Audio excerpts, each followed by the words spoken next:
So I've been pursuing the wedding DJ business as my full-time career now for the last 4 years, since August 2021.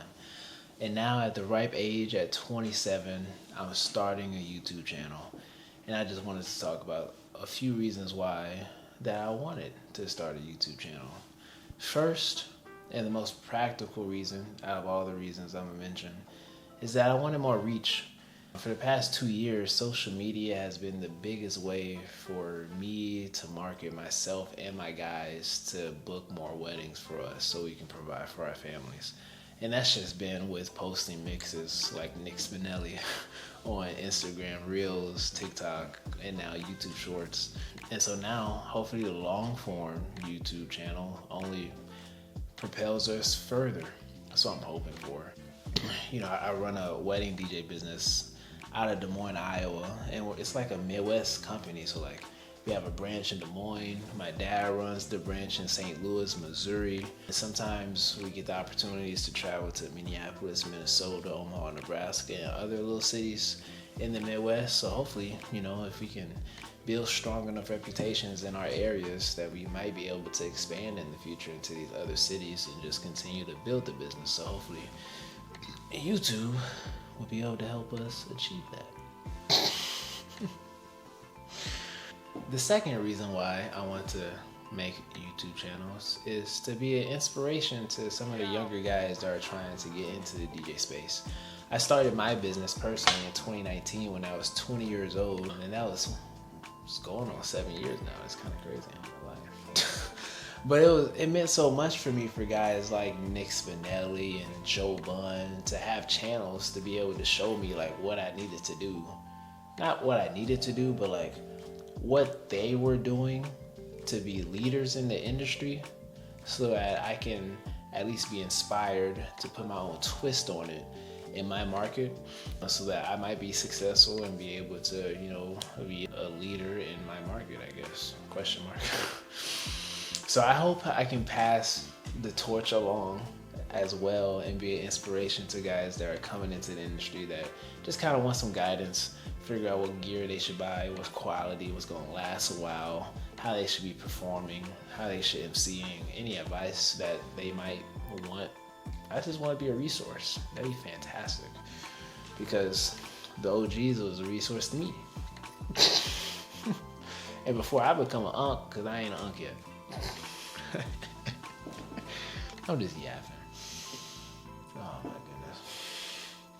The third reason, and I think this is probably the most prevalent reason why I'm making a YouTube channel, is because I've always had this dream of making a name for myself.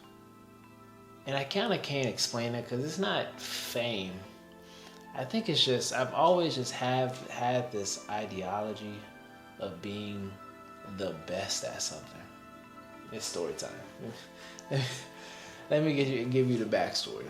So growing up, before I really got involved and got too serious into anything, when I got in high school, college, different things like that, like just even playing video games, I would love to like make a My Player on 2K and make the player look like me, have my name, and then every time I scored, I just remember the announcer always saying Chase Martin, and I was like, man, one day I'm gonna have my name sounding in arenas like that and people gonna know who I am.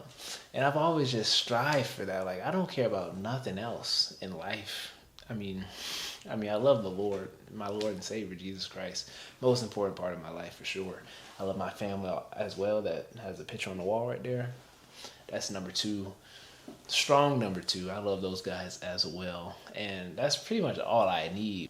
Outside of that, though, I don't care about nothing. I don't care about nice cars, big houses. I spend my money back in the business, which can be a little unhealthy. But besides that, I don't have any other dreams besides this one that I haven't been able to shake since a youth, in which was I just want my name to mean something to people. Do you feel me? Like, I don't know if that makes sense. So like once I realized that this was a dream of mine, In middle school, I was like, okay, I need to get good at something. I need to be the best at something. So what can I be the best at? Obviously, everybody was obsessed with sports back then, so I'm like, okay, I'm gonna try to be the best at track, but I was slow.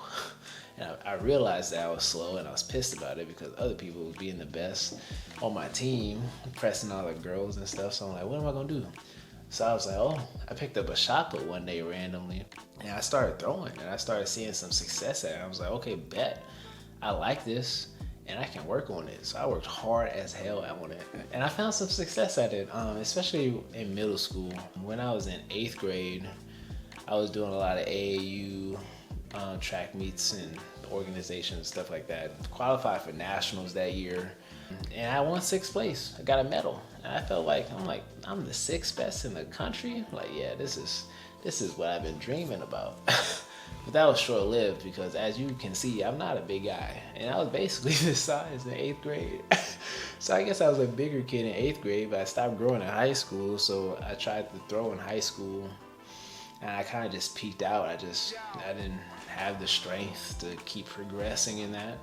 So I didn't pursue sports after high school, which was depressing. But in college, I was like, okay, I need to figure out what it is that I'm gonna be the best at if I'm gonna make this name for myself. I never really found nothing. But what's crazy is I'm a DJ now, of course, but I've been a DJ forever, and I just never seen it as something that I could pursue at a high level, and especially a full-time career. Like, so backstory to that is my dad, the business that I run is called JM3 DJs and Productions, and my dad started it way back in the day in St. Louis, hence the name, because his name is Jesse Martin III, so initials with DJs on the back of it. We got JM3 DJs. And so growing up, I saw him run the business how he did, and he was full-time for a while, but for some reason, after him and my mom got divorced, I just stopped seeing. I don't think I ever saw DJing as a full-time career. I just saw it as something like a side hustle to do on the side, and I was like, I'm too smart for this. I'm gonna pursue an actual career and try to be an actuary in the insurance field. And that's what I did. After high school, I went to Iowa State and was pursuing a statistics degree so that I can try to start taking some of those exams to become an actuary. But then school stopped making sense. I was a straight A student in high school. I was like the salutatorian or number 3. I don't know what I was. I wasn't Valley. Somebody else won Valley. So I was like number 3 in high school. I was getting A's all the time. Freshman year, sophomore year, A's and B's. First semester of junior year. But then second semester junior year, those A's and B's turned to D's and F's fast. And I was like, I'm not comfortable with this. So let me go ahead and just get up out of here. So I dropped out spring break of 2019, my second semester of junior year. And at that point, I was screwed. Now, obviously, I did start thinking about pursuing weddings in January of 2019 as a DJ to make more money, because I heard weddings allow you to make more money. You can charge more. You can charge more money for a wedding. So I was like, okay, we're gonna try to get into it. But then I didn't know that 2 months later I was gonna drop out of college. So now I'm like, damn. And now I'm like, I don't know what I'm about to do with my life. Like, I'm not even thinking about the dream of being the best and making a name for myself at this moment. I'm like, for a minute, for like 6 months after I dropped out, it's just more so like hiding the fact that I dropped out of college from my mom. And then after my mom found out, and like Thanksgiving 2019, I was on my own. I was living in an apartment with guys. I started dating my wife in March 2019 as well when I dropped out. So I'm like, yeah, I'm loving this girl. I'm about to propose to her. I don't got no future. What's about to happen? And so I'm like, okay, all my eggs about to go into this DJ thing, because I can kind of see the blueprint. especially after I started getting wind of guys like Joe Bun and all those guys. And we was going through it. The breakthrough for me in the DJ career was that I went to a mini conference that a DJ friend of mine in Iowa threw for local DJs in Iowa. And that was like December 2020. So like at the tail end of COVID in Iowa, because we had less restrictions in Iowa versus everybody else in the country. So we went there and I was inspired. He brought in some guys from California that was telling us what they was doing, how much they making. And I was inspired because I was like, okay, these guys are dope, but they don't do nothing that I can't figure out how to do. Like they don't mix better than me necessarily. I can do this. I can make this happen. I just need to get the gear. I need to get the DJ booths. I need to have the look to be able to charge what they charging. And then that's where the dream came at that point to become a wedding DJ, a successful wedding DJ at that. And that's where the 2021 year came, where I got fortunate to meet two of probably the three best wedding planners in Iowa. And they favored me, and I did another wedding planner's wedding that year because she just kind of was looking for somebody and discovered me because I started posting online, and it was a great year.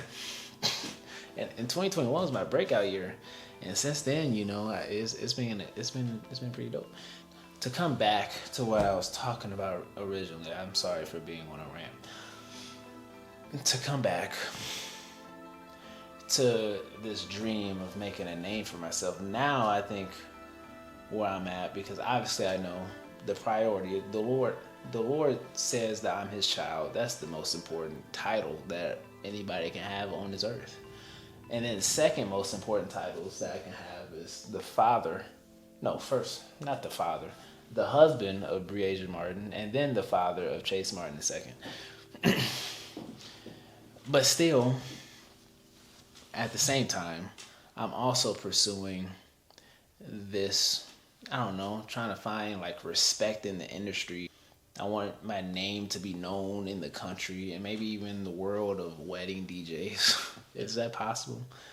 Is there huge wedding DJ markets outside of the US like the US? I don't know.